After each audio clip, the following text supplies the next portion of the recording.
Seguindo com temas estratégicos para a internacionalização, convidamos agora para o Comex Painel Novos Acordos Comerciais Mercosul, União Europeia, EFTA, como a sua empresa pode se beneficiar desse importante e histórico acordo comercial.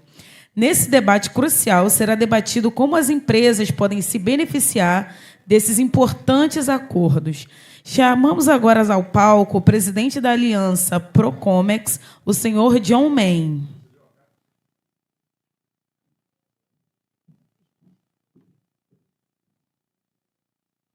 Senhor John Main está aqui entre nós. A sócia do escritório de advocacia Nogueira e Santos Guimarães, senhora Valesca Santo Guimarães. Convidamos também a professora de Relações Internacionais da Faculdade Presbiteriana Mackenzie, Rio de Janeiro, a senhora Renata Ferreira. Por favor, podem se sentar e podem tomar a palavra. Alô. Boa tarde a todos. Em primeiro lugar, eu vou pedir para tomar assentos. Eu quero agradecer ao Paulo Protásio pelo convite para estar aqui e moderar esse painel com duas ilustres professoras e advogadas. E vou, sem mais delongas, porque o programa já está bem avançado, vou passar primeiro a palavra à Renata para nos dar um panorama sobre essa questão da integração via acordos. Renata.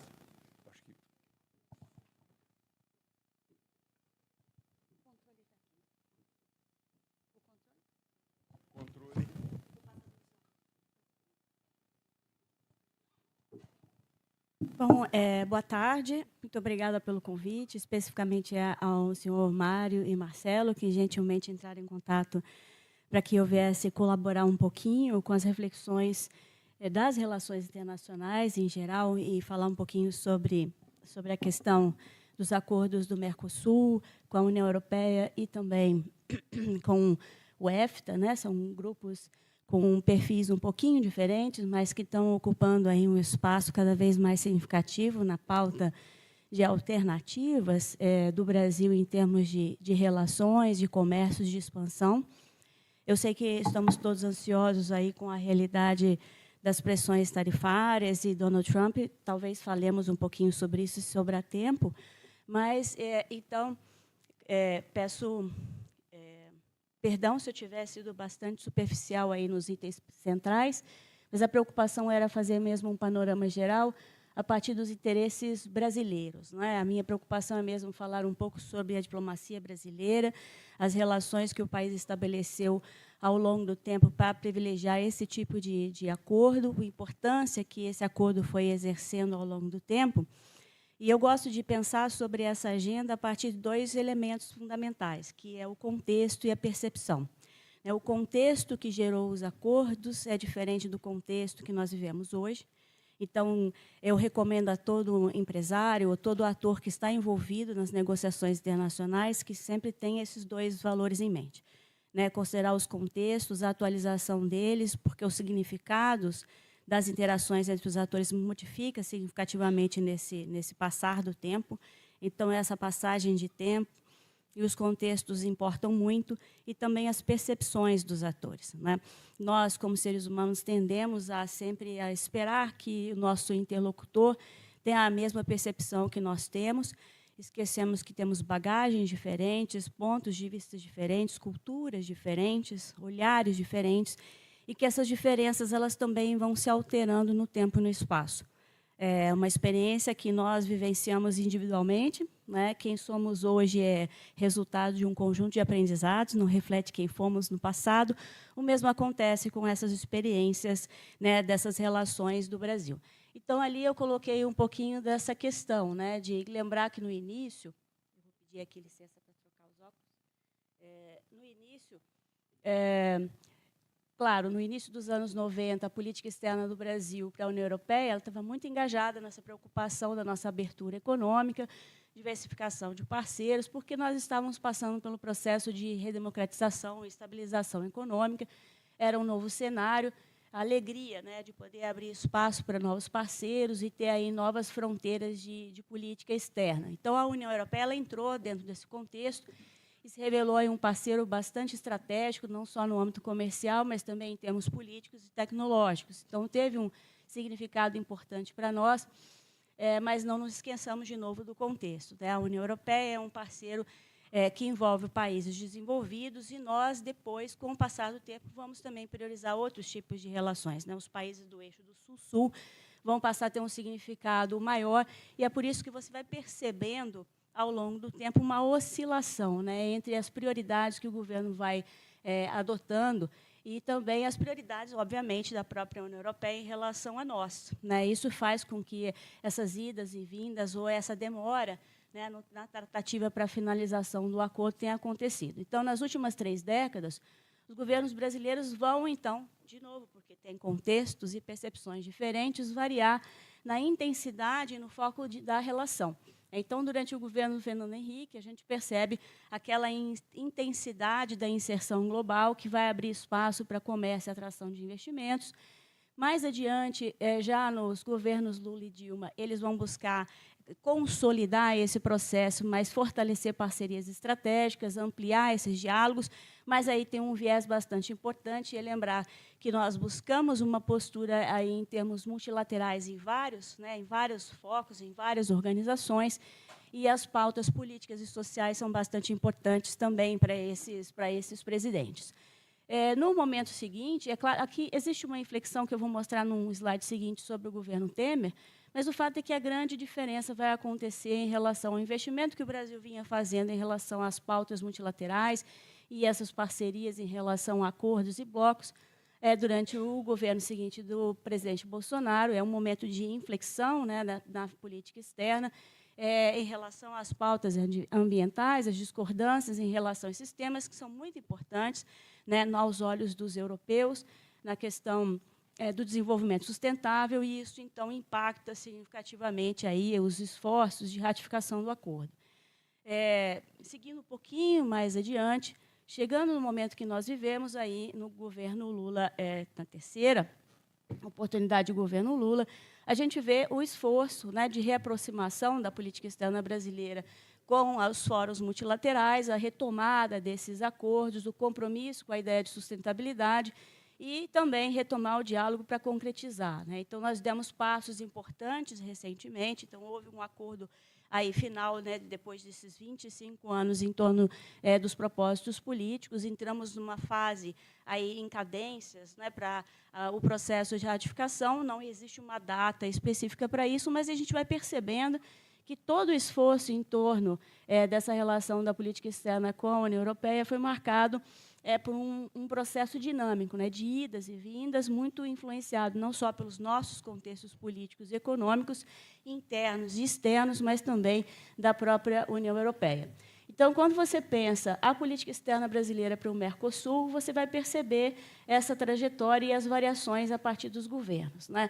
Lá no início, em 91, a gente percebe que o Mercosul, aí já falando do Mercosul, né? Pensando nos dois grupos e a política externa que foi aplicada para ambos. Aqui já foi um pilar central da nossa política externa, buscando a integração regional. E vale aqui só uma nota, né? Quando a gente trabalha a história das relações internacionais no Brasil, uma das coisas que nós lembramos muito, e os argentinos não nos deixam esquecer em qualquer seminário que apresentamos trabalho, é que essa questão da dimensão continental do Brasil e outras, né, incursões que o Brasil buscou em fazer em tentativas de cooperação ao longo da história, sempre encontraram esse entrave do Brasil ter uma busca de proeminência no entorno regional. Então, não só as nossas diferenças entre línguas e cultura, mas também o fato de sermos continentais já dava esse indício de uma proeminência regional que, às vezes, afastava um pouco os parceiros de uma relação mais estreita. E não estou dizendo que não foi motivada. Muitas vezes, os governos brasileiros, ao longo da nossa história, buscavam mesmo, né? Buscavam mesmo, e isso dificultava um pouco mais o avanço na cooperação. Então, você percebe uma trajetória também de avanços e retrocessos, e, comparativamente à União Europeia, por razões mais óbvias, né? A União Europeia surgiu de toda uma discussão sobre como ela deveria ser feita, e a questão dos valores era um elemento fundamental. Então, um lema fundamental da União Europeia é unidade na diversidade. Eu tenho não só interesses costurados nessa relação, mas também valores que permeiam essas relações, né? Então, essas questões culturais, a proximidade desses países facilitou esse processo de costura, né, da relação entre eles. No caso do Mercosul, a gente teve muita dificuldade, né, das diversidades das realidades internas dos países, dificultou esse processo de maior aproximação, mas, ainda assim, o bloco se consolida e a gente vai tentando, pelos interesses, não muitas vezes por valores, né, aí essa questão dos valores vai variar de acordo com os governos que estivermos vivendo, essa aproximação fica um pouco maior ou fica um pouco mais distante. Nos governos Lula e Dilma, houve uma preocupação, novamente, de costurar essa relação também a partir de questões sociais, da integração, buscando essa convergência, porque eram presidentes com essa preocupação um pouco mais multilateralista. No caso dos governos seguintes, o Temer até tentou fazer alguma modernização, flexibilizar um pouco dessas regras para aumentar a competitividade, porque ele já começa a enfrentar um cenário internacional um pouco mais conturbado. Mas ele enfrenta resistência, principalmente de alguns setores, do setor industrial, porque ele propunha aí mexer em algumas das tarifas internas para aumentar a competitividade em relação aos parceiros externos, e isso não agradou muito. No governo Bolsonaro, esse bloco vai sofrer, então, essa fragilização em relação à questão da coesão política, falta dessa coesão, e a gente vai ver que é um governo que se preocupou um pouco mais com acordos bilaterais. Agora, novamente, apesar de termos um cenário geopolítico muito mais difícil, né, sem precedentes o que a gente está vivendo hoje, há a tentativa, então, do presidente de esforçar-se para recuperar essa liderança regional, fortalecer a unidade, negociar os acordos externos e aí ter um pouco mais de recuperar um pouco do prestígio que foi um investimento dos governos anteriores em relação à presença do Brasil no exterior como um ator, aí um global trader, né? Era a terminologia usada na literatura bem essa. Então, é um panorama que mostra que a política externa regional do Brasil também oscila conforme o projeto político, as prioridades econômicas internas. Então, todo internacionalista, quando olha para esses acordos, olha sempre com um duplo olhar. Olha internamente quais são as variações, né, e faz um quadro de avaliação de riscos políticos internos, e depois coteja com os riscos externos. E os atores, então, e o contexto nas negociações especificamente do acordo, né, o Mercosul e a União Europeia aqui, especificamente desse acordo, a gente vai percebendo que ele vai ser um resultado de longos e pacientes 20 anos de negociação, né? A diplomacia brasileira tem uma alta reputação na sua capacidade negociatória, mas nem mesmo essa capacidade é capaz de fazer acelerar temas tão complexos como as tarifas agrícolas, a propriedade intelectual, que a minha colega vai tratar daqui a pouco, né, regras de origem, enfim, são temas muito espinhosos, né, e que demora bastante tempo para harmonizar. Não só por isso, por questões de dificuldades de harmonização dos próprios parceiros dentro do Mercosul, em relação às regulações e tudo mais, mas também porque, dentro da União Europeia, apesar deles terem aí uma maior coesão em relação às pautas e os interesses que os motivam, eles também têm alguns setores que vão resistir a essas experiências, né? Então, alguns países, por exemplo, têm esses setores mais organizados, o caso da França, com os pequenos agricultores, né, a resistência de abrir o mercado desses produtos a experiências de acordos como essa do Mercosul e da União Europeia. Então, o acordo político ele vai ser fechado em 2019, mas a gente vai ver que a ratificação vai ficar barrada justamente por causa das preocupações europeias ali do European Green Deal, né? A relação do Brasil com essa questão do desmatamento e as práticas ambientais, elas são fundamentais, né, em termos de compliance, para que esse acordo acabe avançando, porque essas são as diretrizes que compõem o acordo, mas não só como uma imposição na União Europeia, embora haja divergências na literatura, mas principalmente porque, como eu disse a vocês, a União Europeia ela se alimenta de dois fatores, não só interesses, mas os valores, né? E esses valores acabaram modificando a própria realidade aí, econômica dos países integrantes do bloco, e isso acaba sendo um elemento de imposição da parte deles para poder costurar qualquer tipo de acordo.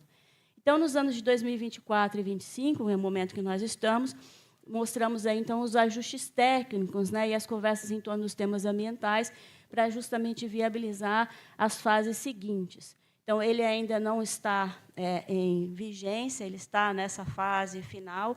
Existem outros passos que vão ser dados aí que são muito importantes.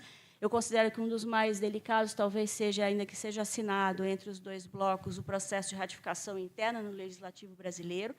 Aí é o que eu disse a vocês, né? A gente sai do contexto de comparação, de avaliação do contexto e percepção dos atores no âmbito interno e externo e vai considerar como é que os atores do âmbito interno, que são responsáveis por esse processo de ratificação, reagem a essas experiências segundo seus interesses locais, né?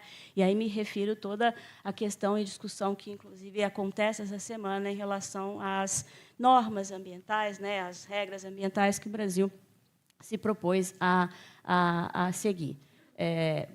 Espera aí, eu acho que eu toquei algo que não devia aqui. Então, aqui, novamente, a gente vai percebendo que os atores principais envolvidos nessa agenda não só são os ministérios, não só é o Ministério das Relações Exteriores, mas a gente tem outros ministérios que têm pauta relacionada ao tema envolvidos também. O setor privado é um setor importante, né, engajado nessas discussões, a ONGs, né, os setores ambientais e os próprios órgãos legislativos do Mercosul e da União Europeia. Então, veja que não é fácil, né? É muita gente para você aí coordenar interesses e valores dentro desse novo cenário um pouco mais complexo.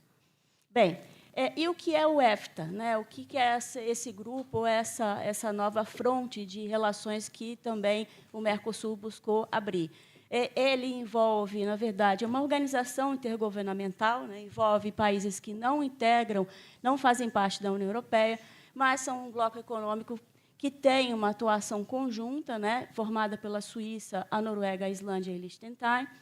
E eles, na verdade, têm essa preocupação de promover o livre comércio, a cooperação econômica entre os membros e buscar outros países e blocos com os quais eles possam comerciar. Então, a diferença do EFTA em relação à União Europeia é justamente que ele não se constitui numa união aduaneira, né, e nem é uma união política. São os membros que estão ali numa postura de independência em relação às suas políticas agrícolas, fiscais e de regulação, também e imigração, mas que partilham alguns elementos aí importantes em termos de regulação, né? Tem um parceiro importante para eles, é a própria União Europeia, e que vai, na verdade, criando espaços aí de acordos bilaterais que interessam, né, a esse grupo. E o acordo do Mercosul com o EFTA, que foi assinado em 2019 e que está também em tramitação, ele busca facilitar o comércio de bens, serviços e investimentos entre esses dois blocos, oferecendo, então, um maior leque de oportunidades, né, para os países do Mercosul e para os países integrantes desse grupo, acesso a mercados de alta renda e tecnologia. Então, é uma característica deles.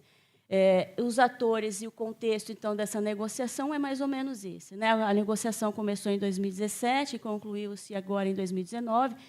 E um dado interessante, o EFTA existe desde 1960. Tá? Então, ele não é, enquanto organização, tão recente assim, mas o acordo né? E esses países, apesar de serem pequenos, são bastante ricos, têm uma economia bastante sofisticada, buscam acesso a matérias-primas e novos mercados, e o processo de ratificação, então, está aí avançando um pouquinho mais, menos sofrido do que foi a experiência do acordo entre Mercosul e a União Europeia, né? O Brasil olha para esse acordo, e aí vamos olhar para a perspectiva brasileira, como uma oportunidade de diversificar mercados, né? Ganhar experiência com novas negociações multilaterais e atrair investimentos. Então, essa é uma relação que envolve não só os diplomatas, mas também os setores exportadores, as agências governamentais que atuam em comércio exterior, e daí envolve muitas das pessoas que estiveram aqui hoje, né? Então, o menor impacto político dessa parceria ou desse acordo, ele, teoricamente, eu vou dizer que teoricamente, porque a gente começa a ter variáveis externas que podem atrapalhar isso, é o andamento do processo. Então, quais são os ganhos que o Brasil pode ter no acordo do Mercosul e União Europeia, né, os setores econômicos? O agronegócio é aquele que mais se beneficia, né, com a redução de tarifas e maior acesso ao mercado do consumidor, que é bastante exigente e numeroso, mas as experiências dos governos anteriores, que foram altamente engajados em práticas multilaterais, facilitaram que o Brasil costurasse, construísse, né, um arcabouço para poder engajar nesses acordos. E a gente estava vendo sobre a questão das certificações e todas as regulações necessárias. Então, o Brasil e o Mercosul, perdão, os países do Mercosul se engajaram nisso, mas o Brasil toma isso como pauta nesses períodos anteriores. Os setores de mineração e commodities também vão ter uma redução tarifária e vão poder impulsionar exportações. O setor de indústria de transformação, esse teria, né, essa chance de se inserir em seus produtos em cadeias globais, mas eu ressalto aqui os desafios, né?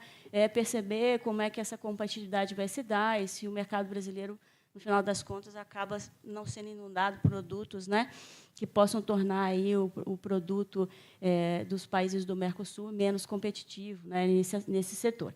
Serviços e investimentos também tendem a ampliar e os ganhos todos tendem a promover, então, um desenvolvimento regional e gerar emprego, desde, aí eu ponho como uma ressalva, que acompanhados com as políticas públicas adequadas, né? Então, aqui, no nosso caso, o Mercosul, essa diversidade de realidades né, econômicas, políticas e sociais, a relação dos executivos também com essa preocupação das políticas públicas pode aí dificultar um pouco, né, a implementação do acordo de alguma maneira.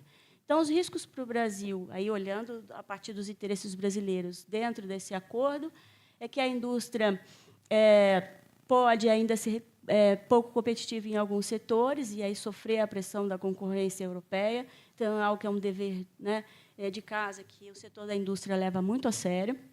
As exigências ambientais, que a gente já tratou aqui, que são importantes, mas podem restringir as exportações brasileiras, né? E aí a gente trata da pauta do agronegócio.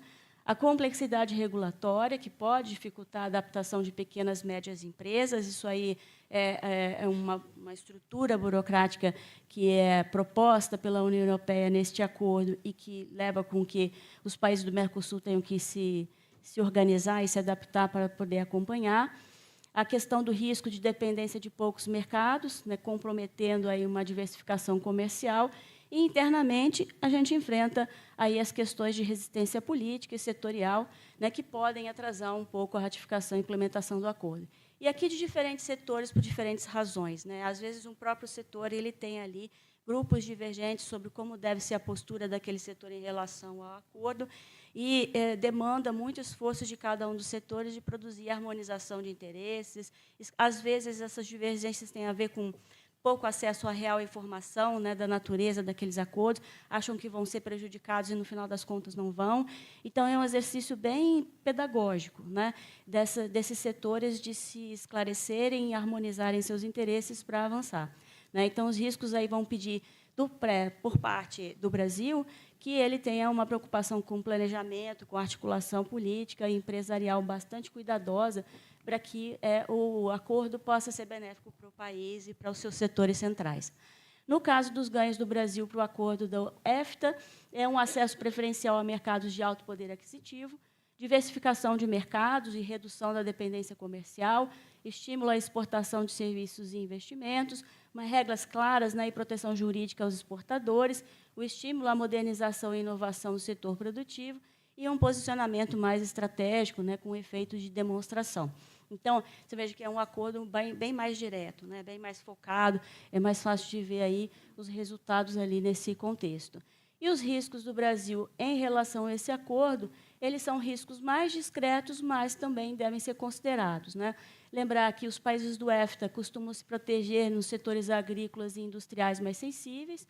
Isso pode limitar os ganhos brasileiros nesse segmento, então vai demandar aí, é o que eu vou propor no final, né, um pouco de diplomacia corporativa dos setores para poder fazer com que essas resistências elas sejam vencidas de uma forma em que as duas partes ganhem, se sintam satisfeitas com os resultados. A alta competitividade tecnológica da EFTA, né, que pode dificultar a nossa concorrência em termos de manufaturados. O mercado brasileiro que pode se tornar receptor de produtos sofisticados, afetando indústrias locais. Então, a resposta é como é que os nossos setores vão responder, né, a essa experiência de abertura de novas possibilidades. A questão das normas técnicas, aí, principalmente o setor sanitário, vão demandar investimentos e adaptações constantes. De novo, aqui a pauta muda sempre, as preocupações mudam sempre, e o exemplo claro da pandemia, né? Várias questões aí que sempre fazem com que a gente se atualize. E também, porque ele tem menor visibilidade política, alguns autores lembram que o acordo pode não gerar aí resultados tão rápidos, ele pode ficar em um segundo plano, dependendo do contexto. Vou resumir rapidamente qual é a proposta, né? Eu leciono diplomacia corporativa e gestão de projetos internacionais, e, quando olho para esse cenário, e ouvi atentamente as falas de todos os presentes aqui, vejo como isso pode contribuir nesse processo, não é? A gente está percebendo agora como a própria sociedade brasileira, nos seus vários setores, está se organizando, se articulando para poder fazer frente a uma ameaça externa que coloca em risco a nossa própria dinâmica econômica. Então, eu não preciso nem defender a importância disso, né? Como é que a diplomacia corporativa pode ajudar esses setores? Pode fazer com que haja essas harmonizações dentro dos setores, dos nichos, né? Fazendo com que haja uma atuação proativa na formulação e no acompanhamento das negociações, que os empresários, que as associações se sintam muito confortáveis com essas constantes chamadas de rodadas de negociação, que se amparem da linguagem diplomática, dos recursos diplomáticos, para fazer com que esses acordos aconteçam mais rapidamente, de forma mais satisfatória para cada um dos setores, né? Estabelecer o diálogo com as autoridades dos parlamentos estrangeiros. Veja, a diplomacia corporativa não é só com os agentes internos dos setores governamentais, mas é também com esses interlocutores externos com os quais a gente vai ser levado a tratar na medida em que esses acordos se implementarem, né? Construção, então, de coalizões setoriais e regionais, que é uma coisa que aqui a gente investe pouco, e, tomando em vista o processo de crescimento, né, das relações de internacionalização das empresas no país, a diplomacia corporativa acompanha esses empresários, né? Não adianta fazer todo o esforço da internacionalização da empresa se depois, na hora de articular seus interesses, alguma coisa lhe falta, né? Não entender as diferenças culturais em relação àquele país, daquele interlocutor com o qual você conversa, não entender... A gente acabou de ver a exposição agora do grupo do Halal, né? Como a questão da cultura é fundamental nisso. Entender as diferenças culturais é um elemento fundamental. Então, ao costurar coalizões setoriais e regionais, entender também as variáveis culturais, né, que permeiam essas relações. A promoção internacional da imagem e da marca do Brasil, isso fica um pouco mais a partir da... A gente tem costume de achar que tem a ver só com a diplomacia brasileira, o setor executivo, né, os diplomatas mesmo, de carreira, mas não, todas as vezes que uma empresa se internacionaliza, a maneira como você se porta define muito a identidade do seu país, né? Isso casa com a diplomacia cultural. A gente acabou de novo, na exposição do apresentador falando sobre o Grupo Halal, que a perspectiva dos países árabes em relação ao Brasil é excelente, né? E isso se deve não só em relação à própria postura diplomática, né, do Ministério das Relações Exteriores, mas se devem aos empresários, se devem a vocês, né, que buscaram fazer essa interlocução da forma adequada, né? Então, esse é um elemento fundamental. É acesso à inteligência estratégica para antecipação dos riscos. Uma das coisas que normalmente falta, né, em relação à diplomacia corporativa é uma coisa que agora ficou altamente evidente, que é a importância da geopolítica, né? Conhecer aí as diferenças e os problemas geopolíticos e como isso pode impactar todo o planejamento que os empresários fizeram para fazer acordos desse tipo, para implementar as ações. E o último elemento, parcerias e investimentos internacionais, né, que são coisas que vocês já estão habituados, mas que a diplomacia colabora. Bom, eu espero ter coberto o máximo possível aí do tema e esclarecido um pouco dessa rede complexa de experiências que o Brasil participa, junto com o Mercosul e a União Europeia e o EFTA. Muito obrigada. Muito obrigado, professora Renata, por esse panorama completo sobre os acordos e também pelo desafio ao empresariado para participar ativamente desse processo. Sem mais delongas, eu vou passar a palavra à advogada Valesca Guimarães para fazer uma apresentação com foco mais específico na área de propriedade intelectual, que é a sua especialidade. Boa tarde a todos. Inicialmente, eu gostaria de agradecer à presidência do Sistema CIBRA e do Sistema CAERS por essa oportunidade. seguindo aqui a verdadeira aula da doutora Renata, eu vou fazer breves considerações sobre os acordos, com foco especial na área de propriedade intelectual. Sobre a palestra, Por favor, colocar a apresentação.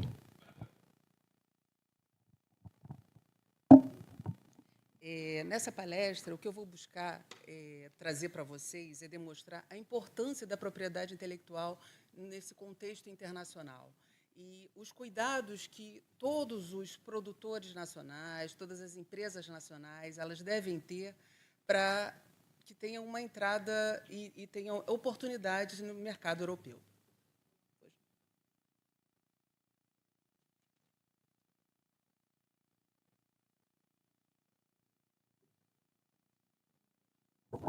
Eu peço para parar o cronômetro, então, porque não é justo, não é? Não é justo. Eles estão falando que não. Eu mandei para o Marcelo. Não tem problema. Se vocês quiserem, eu posso seguir. Eu posso mandar para vocês, ou então eu posso seguir sem a apresentação. Eu sugiro seguir sem a apresentação. Tá. Eu tenho aqui ela impressa, eu vou seguir com ela impressa. Na verdade, pessoal, o que eu gostaria de fazer é uma visão geral desses dois acordos internacionais. Seria o acordo da União Europeia-Mercosul e o do Mercosul e o EFTA. O acordo da União Mercosul-União Europeia, ele foi anunciado em dezembro de 2024. E agora, depois de, como bem dito, depois de 20 e tantos anos de negociação, e agora, mais recentemente, tá, agora no início de julho, foi anunciado o Mercosul-EFTA. Qual a diferença? O acordo Mercosul-União Europeia, ele congrega dois importantes blocos. Tá? E o Mercosul-EFTA, como já bem ressaltado pela professora Renata, ele congrega o quê? Quatro países expoentes de importância, que quais seriam? Liechtenstein, Noruega, Islândia e Suíça. A Suíça eu posso ressaltar como sendo um país de importante papel e como um grande investidor no Brasil, principalmente no setor de agronegócio. Um outro país também que eu ressalto seria a Noruega, como um grande apoiador e contribuidor para o Fundo da Amazônia. Tá? Em seguida, eu gostaria de trazer aqui, de ler para vocês, algumas oportunidades, apenas que não estão nos slides, Pode continuar? Pode continuar. A oportunidade para as empresas brasileiras. Tá? O que eu cito? A criação de um mercado mais acessível, redução, sem dúvida, de barreiras comerciais, facilitação de investimentos e acesso a mercados estratégicos. Um ponto importante a ser ressaltado desses acordos, especialmente ao EFTA, é que, no momento que ele entrar em vigor, o acordo Mercosul e EFTA, nós vamos ter uma redução de 100% das tarifas relacionadas aos dois setores, aos setores industriais e ao setor pesqueiro. Tá? Feito outro ponto, que também é importante ressaltar, muitos perguntam como é que está essa questão desses tratados. Eles já estão assinados? Eles já têm um valor legal? Não. A gente está tendo o quê? Um cronograma de implementação desses tratados e que tem algumas etapas. Quais são essas etapas? A primeira é a de revisão legal, no qual são efetuados alguns ajustes dos textos. Tá? Depois passa por tradução. No caso da União Europeia, será necessário efetuar a tradução são 23 idiomas, 23 línguas oficiais, será necessário efetuar a tradução para essas 23 línguas oficiais, somadas as duas do Mercosul. Posteriormente, vai para a parte de assinatura e a questão da internalização. Foi como a professora Renata falou, entra nessa parte. Aqui no Brasil, é efetuado pelo Congresso Nacional e, no caso da Comunidade Europeia, é efetuado pelo Conselho da Comunidade Europeia e também pelo Parlamento Europeu. Uma vez efetuado esse trâmite da internalização, nós vamos para a etapa qual é a etapa? É a etapa de ratificação. É a etapa pela qual é comunicado e que foi finalizado esse processo de internalização e que ambos os blocos e os países eles se comprometem a seguir tudo o que ficou acordado. A partir de então, nós temos um período para a entrada em vigor. No caso da União Europeia, é no primeiro dia seguinte à assinatura pela Comunidade Europeia e pelo menos um dos países integrantes do Mercosul, e com relação ao EFTA, primeiro dia ao terceiro mês seguinte da assinatura, de pelo menos um país do EFTA e um país do Mercosul. Tá? E, após isso, entrada em vigor. Relativamente aos aspectos de propriedade intelectual, um dos grandes pontos que foi abordado no acordo é a necessidade de implementação e de se seguir as disposições do acordo TRIPS. Tá? Basicamente, todos os países integrantes eles já aderiram, eles são signatários do acordo TRIPS. E outro ponto de grande importância é o quê? A necessidade de ratificação, de você reforçar alguns acordos e aspectos internacionais relacionados a patentes, marcas, desenhos industriais e segredos de negócios. Vamos lá. Com relação a patentes, nós temos o Tratado de Cooperação em Matéria de Patentes. Relacionado à marca, nós temos o Protocolo de Madrid, temos também a parte de desenhos industriais e de segredos de negócios. Qual é a grande vantagem, vocês me perguntam? Por exemplo, o Tratado de Cooperação de Matéria de Patentes, ele facilita o quê? O acesso, a internacionalização dos ativos de propriedade intelectual. Nós, por meio de um processo único, eu consigo acessar diversos países. Obviamente, eu posso depositar aqui no Brasil ou perante a OMP e, posteriormente, esse pedido de patente ele necessita ser validado em diversos países. Isso mesmo também se dá com relação às marcas, por meio do Protocolo de Madrid, que, no momento do depósito, eu já indico à Secretaria Internacional quais são aqueles países de interesse e que se pretende ter validado aquela marca. Mas qual é a grande vantagem? A grande vantagem desses sistemas e da adesão a esses tratados internacionais é a simplificação de processo e, principalmente, a redução de custos, que é um fator muito importante para o empresariado nacional. Tá? Nós temos alguns setores estratégicos que são beneficiados, quais são? O maior deles, sem dúvida, o agronegócio, a biotecnologia, a indústria criativa e os exportadores, e a questão da exportação. Eu faço menção aqui também, em especial, às indicações geográficas. Por que esse capítulo sobre as indicações geográficas? Que esse acordo, hoje, nós temos, dentre os ativos de propriedade intelectual, fazendo aqui um paralelo, só para ficar mais claro, nós temos a proteção das indicações geográficas. As indicações geográficas elas são divididas em duas. São as indicações de procedência e as denominações de origem. Elas são reconhecidas. As indicações de procedência elas são reconhecidas com determinada região, e ela fica conhecida como um centro produtor de determinado produto.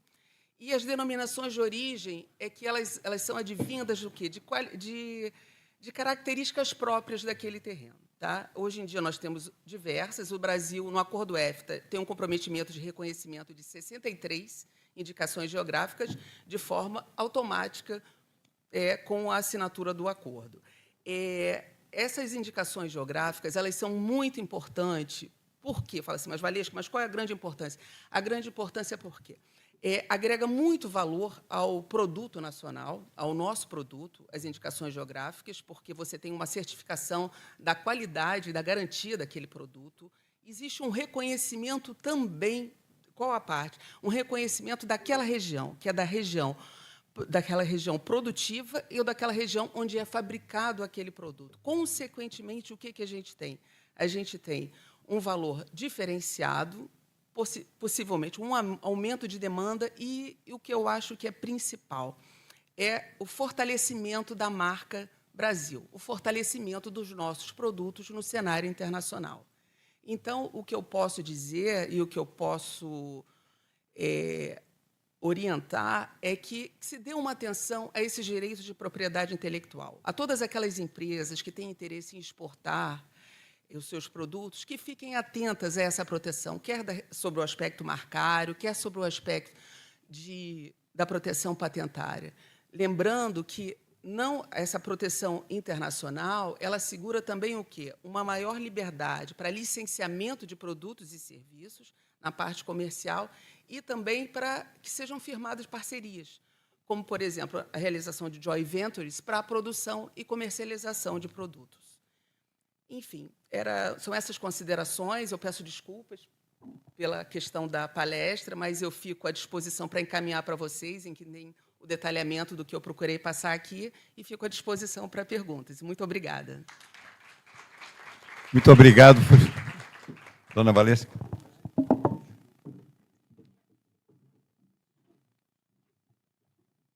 E boa tarde a todos. Obrigado por ficar até aqui, até agora. Né?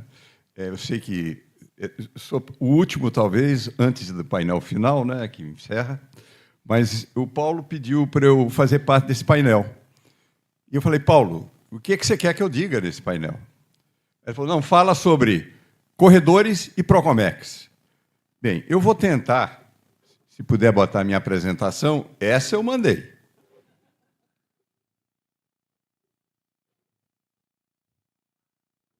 Oba! Viva! Vamos lá. Corredores bioceânicos, o que são? Vocês ouviram o Paulo falar disso? Ligar os oceanos? Bem, opa, eu preciso de um pouco mais de dinamismo nesse negócio. Vocês podem clicar 3 vezes para aparecer o que tinha que aparecer nesse slide? Pronto, ok. São rotas logísticas que conectam o Atlântico e o Pacífico, que propõem uma integração física, comercial e documental entre os países e combinam a infraestrutura antimodal portuária. Essa é a definição de corredores. Corredores é a expressão que o Paulo usa, que o pessoal normalmente usa, né? Mas se você for falar com o Ministério do Planejamento, não fale corredores, fale rotas. Se você for falar com o BID, não fale nem corredores nem rotas, fale conexão. Okay? É a mesma coisa. Estamos falando das mesmas coisas. Tá? E quais são as rotas? Primeiro, tem a das Guianas. Eu sou daltônico, mas vocês vão, por isso que tem um ali, porque senão eu não ia enxergar. Mas lá em cima, nas Guianas, é a rota número 1. A segunda rota é a rota amazônica. Tá? E essa liga o famoso porto que a gente tem ouvido falar, tá certo? O ferrovia vai chegar nesse porto, né? Ok? Tem a rota do quadrante de Rondon, que é mais ao sul. Tem a bioceânica de Capricórnio, que eu vou falar mais sobre ela daqui a pouco, porque nós estamos trabalhando nela. E tem a bioceânica do sul, que liga mais a região do Rio Grande do Sul via Argentina para o Chile, são os portos do Chile. Obviamente, os portos são os portos do Pacífico que fazem a ligação. Tá? Qual a importância desses corredores? Primeiro, a integração regional. Nossos países, todos foram, conforme já mencionado hoje de manhã, são voltados para a Europa. São voltados para o Atlântico. Mas os outros países estão voltados, também não estão voltados para a integração. Nenhum dos países da América do Sul são voltados para a integração. Nós não integramos rodovias, ferrovias, telecomunicações, sistemas de energia elétrica, tudo para na fronteira. E, normalmente, a fronteira não dá voto, então tem muito pouco dinheiro para fazer as coisas que precisa fazer na fronteira para funcionar adequadamente. Né? Então, a integração regional é muito importante, porque vai nos conectar com os nossos vizinhos. Deve atrair investimento estrangeiro. Tem 10 bilhões de dólares comprometidos para essas conexões, dessas organizações do Banco do BNDES no Brasil, mas das outras organizações internacionais que estão aí. Tá? E tem... mais um. Por favor, ajuda. Esse controle não é legal. E o desenvolvimento vai promover a inclusão das regiões. Tá? Tudo isso é bonito, deve funcionar, mas eu vou falar daqui a pouco qual é o desafio para realmente fazer funcionar. Então, agora eu quero ligar os corredores ao painel que fala sobre os acordos com os países europeus, tá certo? seja, quais são os benefícios que os corredores trazem para o nosso comércio exterior, para a gente poder se valer mais dos acordos com a Europa. Competitividade, basicamente. Tá? Exportação mais competitiva, porque nós devemos ter ganho de escala. E a possibilidade de ter uma integração com outros componentes que talvez a gente não tenha no Brasil e que dê para formar alguma coisa que seja de interesse desses mercados. Tá? Menor tempo de distância, em tese. E eu vou explicar por quê. Mas deverá ter o menor tempo de distância se funcionar. Tá? E a gente sempre está falando que vai funcionar. Não necessariamente, se nós não atuarmos. E menos custo. Deverão reduzir os custos por causa da menor distância, assim por diante. Também questionável por alguns especialistas, porque, conforme colocado no painel anterior, o custo de transporte marítimo é bem mais barato do que o rodoviário ou ferroviário para chegar no Pacífico para aproveitar a menor distância. Então, se não for muito eficiente, o corredor não vai trazer essas vantagens. Tá? Então, quais são os fatores essenciais? Harmonização de processos.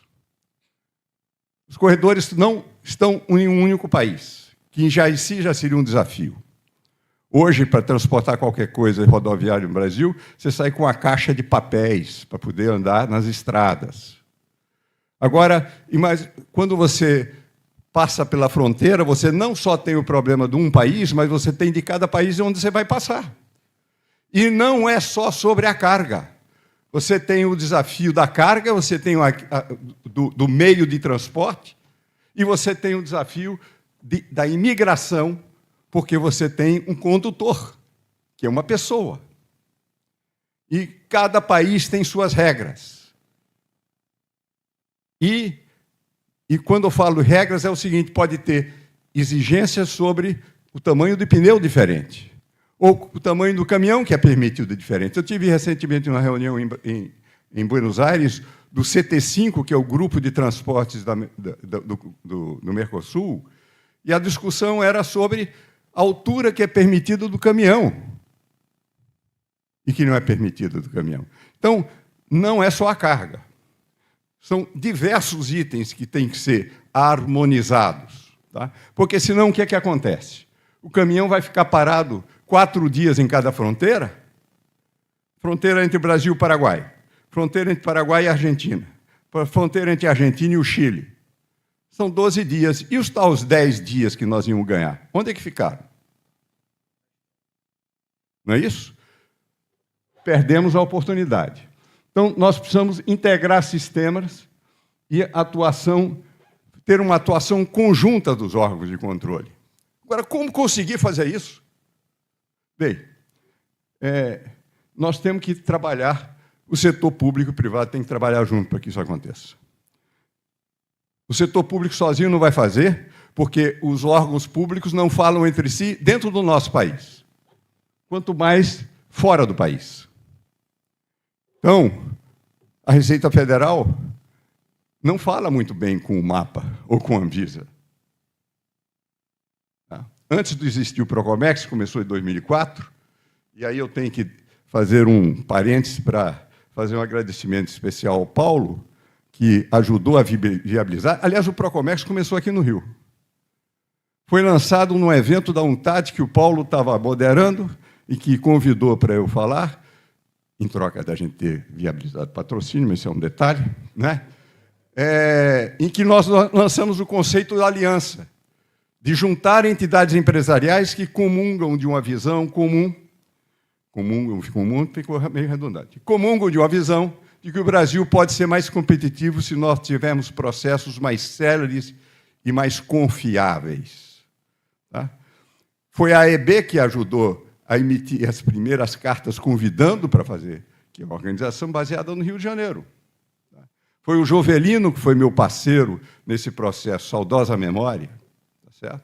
Então, eu sou muito grato às organizações aqui do Rio por terem viabilizado criarmos essa realidade. E qual é a missão? Primeiro, nós achávamos que esse esforço ia ser um esforço de um ano, que em um ano nós íamos revolucionar a aduana brasileira, e que não precisava nem criar nenhuma forma jurídica para fazer isso. Ia ser uma aliança informal. Levou um ano para a gente sentar com a Receita e conversar decentemente. Aí ficou claro que precisava criar um instituto, e o instituto é o braço operacional da Aliança Procomex. E qual é a missão do instituto? Criar capital social. É o que nós estamos fazendo aqui. É criar oportunidade de diálogo, para as pessoas se conhecerem, olhar olho no olho, poder trabalhar juntos, para verem e diagnosticarem as coisas de tal forma que possam pensar em soluções conjuntas. Tá? E vai ser só assim que nós vamos conseguir viabilizar as rotas. Tá? E como é que a gente faz isso? A gente faz isso reunindo todos os atores de uma cadeia específica logística, simultaneamente na sala, e desenhamos como funciona hoje, identificamos os problemas existentes, a oportunidade de melhoria, e depois, com essas mesmas pessoas, depois de muitas horas de trabalho, voltamos para a sala outros dias para fazer um mapa de como pode ser. E depois sentamos com as autoridades que foram identificadas como relevantes para aquele processo e conversamos com elas. Isso funciona? O novo portal de comércio exterior começou assim. O Procomex, que organizou reuniões do setor privado e propôs que existisse um novo portal. O DUI surgiu desse tipo de trabalho. O nome do INPE surgiu desse tipo de trabalho. Tá? Inclusive, a consulta pública feita pela Receita Federal e a SESEX para o novo processo de importação menciona especificamente o Procomex e esse tipo de trabalho. Nós trabalhamos com um tripé. As associações, e eu estou até com vergonha de dizer aqui, mas nosso Paulo Protásio ainda não aderiu à aliança, né? As associações nos dão a representatividade política. Tá? As empresas, que esse círculo do meio, ilustrado pelas alguns do logo das empresas, nos dão conhecimento, porque as associações fazem belos discursos, mas são raros os profissionais de associação que estão operando. E nós precisamos das pessoas que estão operando para participar do processo que eu descrevi anteriormente. E, por último, as organizações governamentais que estejam dispostas a mudar, porque, se não estiver disposto a mudar, também não adianta. Tá?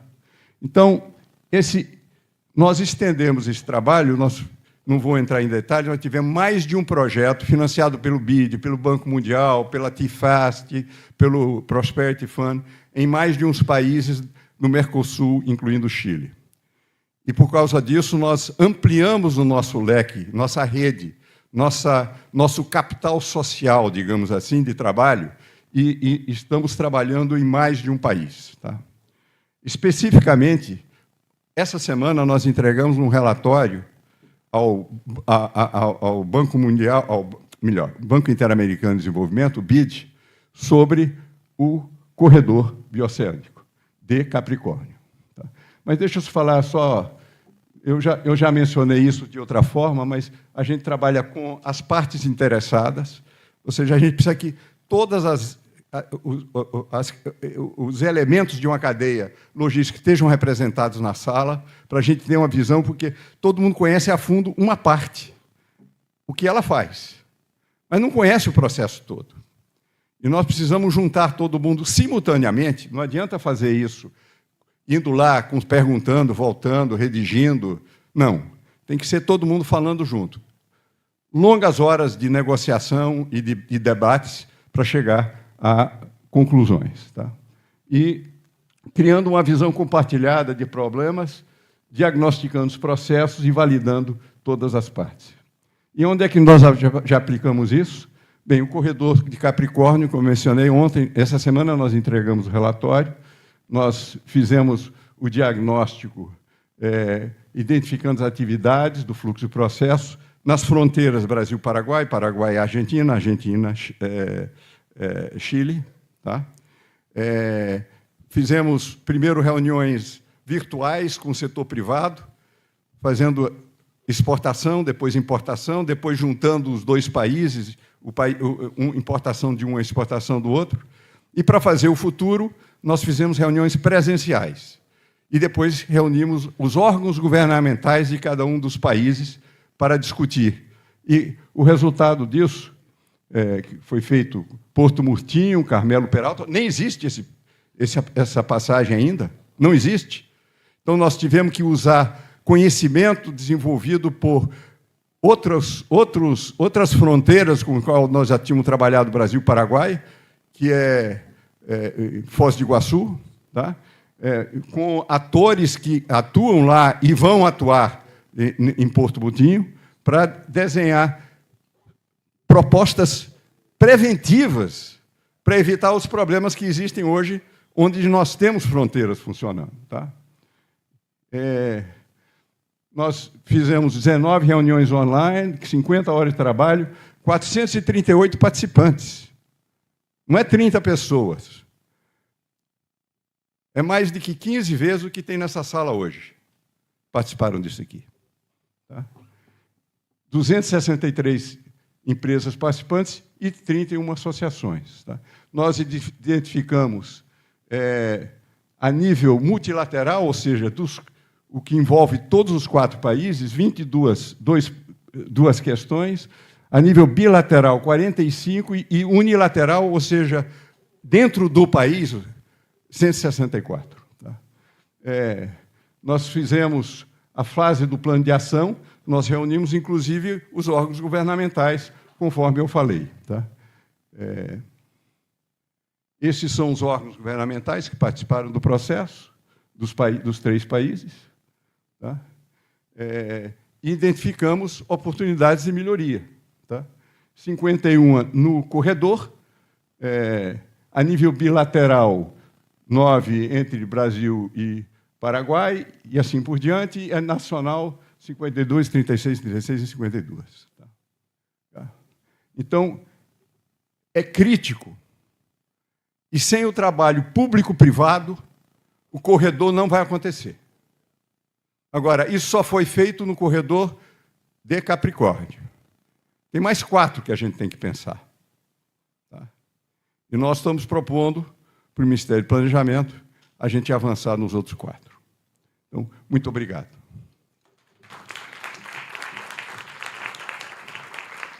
Vou voltar ao meu papel de moderador e dizer assim, pelo avançado da hora, nós não vamos abrir para perguntas e vamos agradecer as nossas painelistas pela participação. Muito obrigado.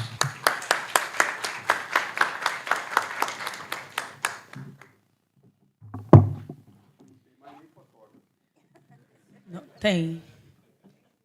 Tem sim o fotógrafo, ele está vindo aí. Pode se juntar aí no meio, que ele está chegando e vai bater a foto.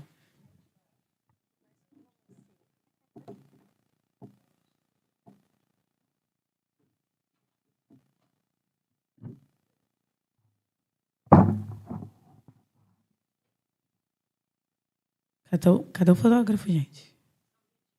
Então, não, tem sim, tem sim. Não, só um instantinho. A bateria da câmera, foi a bateria da câmera, acontece. Com certeza.